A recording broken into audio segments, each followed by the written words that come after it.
Want to know if proxies are ethical? Well, you came to the right place. This is the second interview in our video series about ethics within the proxy industry.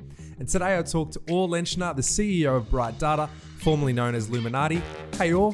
Hi, how are you? Or the first question I want to ask is one that's really important for our viewers who might be thinking of becoming a proxy user. So are proxies always legal? Are they an ethical product in principle? Proxies literally mean reaching from point A to point B through point C. In our case, proxies provide access to public web data globally, no matter where you are based in the world. Questioning the legality of proxies is one of the issues we see in this industry for no good reason. Proxy networks are legal. This was never the question. Like with all technology, the ethical question depends on how you put the technology to use.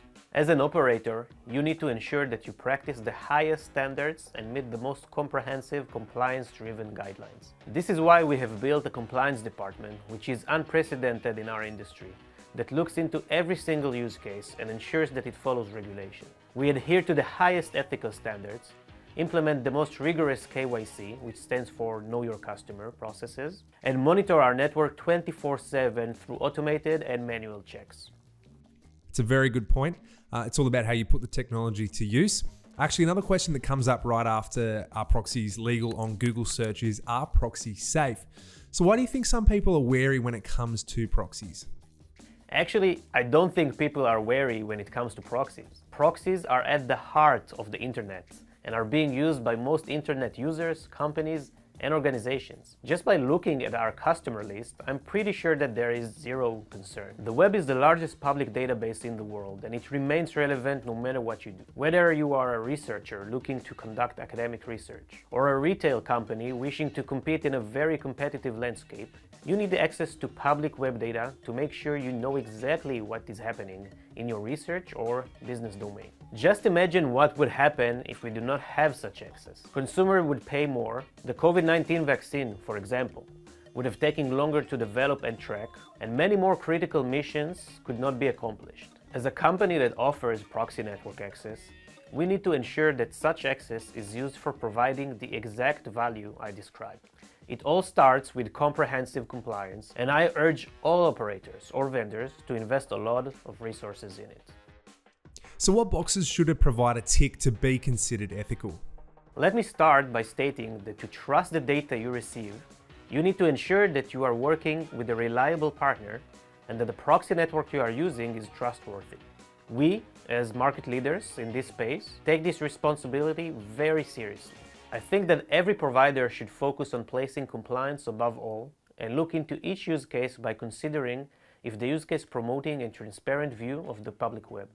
You need to start with this simple question before you address the money factor. In addition, providers should have a 24/7 compliance department and operation in place that is headed by a well-established VP of compliance or head of compliance with extensive experience. Every provider should also run several third-party checks and audits that test the entire operation to ensure it's ethical, and they should be able to present it externally.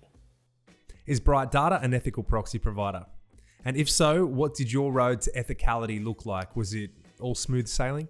BrightData has put ethical standards as the first priority since its establishment. Like every new technology domain, we had to learn as we advanced and through the use cases that were presented to us. For example, we started off with a smaller compliance team. However, as the business grew and the demand exploded, we now have a huge team in place globally.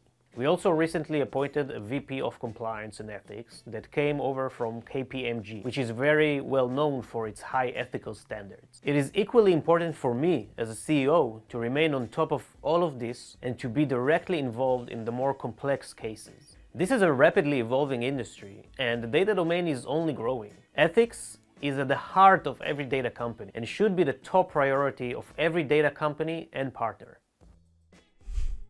Yes, it would be great if every data company would put ethics as the top priority. However, you and I both know that the proxy market hasn't quite reached that point yet.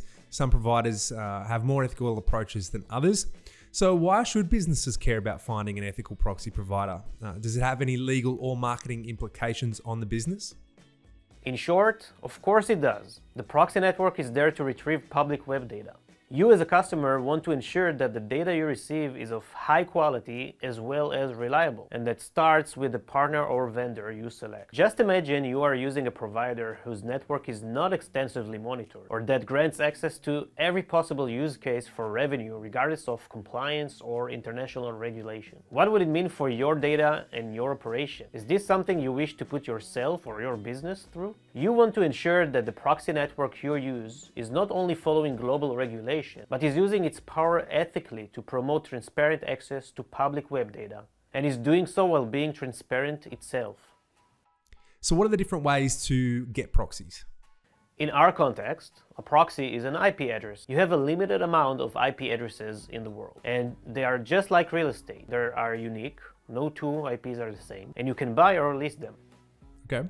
Where do you get your proxies from? From our own apps like Earn App, BrightVPN or Piggybox. In addition, we buy IPs, and also from third-party applications that embedded our SDK. So you recently released BrightVPN. Could you tell us a little bit more about it? BrightVPN is our newest VPN-based product that is configured to maximize users' privacy. It is designed to disrupt the traditional VPN market by offering the same features as subscription-based VPNs while remaining 100% free to users. It opens the door to millions of users to enjoy anonymous, secure browsing. Unlike traditional VPN services, no email or account is needed. BrightVPN was designed for everyone. Zero technical skills are required. In fact, it takes 40 seconds from downloading BrightVPN to achieve complete anonymity. Users of BrightVPN become part of a larger crowdsourcing network that allows researchers and companies to easily access public web data for multiple purposes. BrightVPN is committed to transparency, and as part of that, it allows its users to see and control which sites are accessed by Bright data. Most of these are well-known online shopping and academic sites. Users may easily control when they allow their IP address to be used, and even grant or deny access to specific sites. As you can see, it's an excellent alternative to paid VPNs, as it allows users to remain anonymous and protect their IPs from being tracked for commercial reasons, and it's all for free. Yeah, so as we remember, you used to get proxy peers from Hola VPN. Do you still use this service? Of course. Hola VPN is one of the greatest products the industry have ever seen, and the most popular VPN service. And yes, it's still one of the peer sources for Bright data. Hola VPN users love the product because they can choose whether to get it for free or not by opting into our network. A VPN has become a must-have commodity today. Everyone needs it, so think how great it is to get it for free. So is it possible to consider BrightVPN a spiritual successor of Hola VPN, or are they completely different products altogether? Hola VPN will continue to serve its millions of users who enjoy a free premium experience, unlocking online content no matter where they're based in the world, all for free. Hola VPN's mission also remains the same: provide web transparency to all. It even recently launched a new browser. BrightVPN is our newest VPN product that is configured to maximize users' privacy. Both products serve different needs in what is an increasingly demanding market for these services. But for all our viewers out there, let's make it very clear. Is it safe to be a proxy peer? Of course, why wouldn't it be? All of our customers' traffic is fully monitored 24/7, and we only accept legitimate and ethical businesses or organizations. It's just like renting your house on Airbnb. Amazon, Apple, many tech giants have also established their community-powered networks recently, such as Amazon Sidewalk or Apple AirTags, which has given a huge boost to this concept. How do you think the topic of ethics will impact the proxy market moving forward?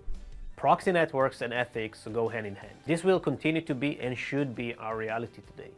Data, after all, is one of the most sensitive assets any organization requires, and as such, should be handled with the utmost responsibility. The presence of hard ethical questions should be obvious to any company running a proxy network, and this should only grow. As mentioned before, to trust the data you receive, you must trust your provider. Or thank you so much for your time. We really appreciate it. Well, I really hope you found my talk with Or insightful. Do you want to hear more opinions about proxy ethics? Then you can jump over to our Ethicality playlist where we interview more proxy providers. I'll see you there.